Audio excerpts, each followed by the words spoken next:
Tumigil na kayo! Ano ba ginagawa niyo?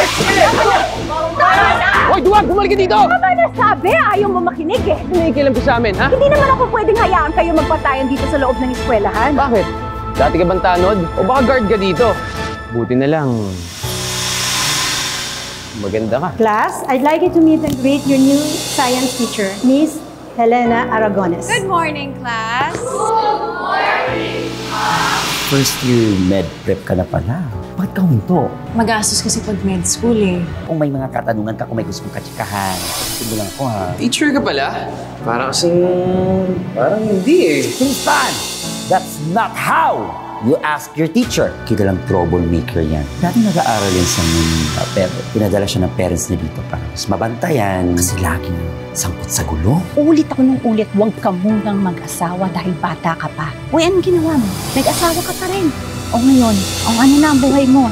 Ang bata mo pa, separada ka na. Anood na po, Nay. Hi, ma'am. Sino ko?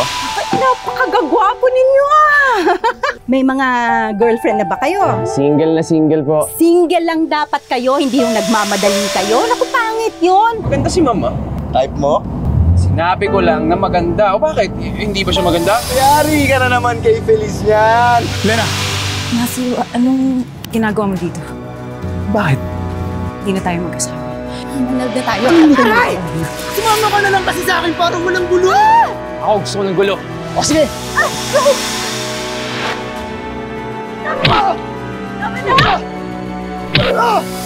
Mali! Bumalik ka dito! Kahit saan kayo magtago, Elena! Hahanapin ko kayo! Salamat sa pagtulong mo kanina. Ma'am, sana magagalit ha. Yung asawa mo ba talaga yung lalaking yun?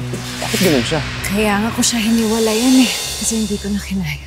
Ma'am, dapat minahal ka na, tsaka inaalagaan. Pero ma'am, higit sa galit, samdam ko yung inggit eh. Nakalimutan mo bang teacher mo ko? O ano naman? Ano alam mo tungkol sa pagmamahal, ha? Ang alam mo lang, ang gumawa ng gulo. Wala kang alam sa sinasabi mo dahil bata ka lang. Ma'am, hindi na ako bata. 18 na ako.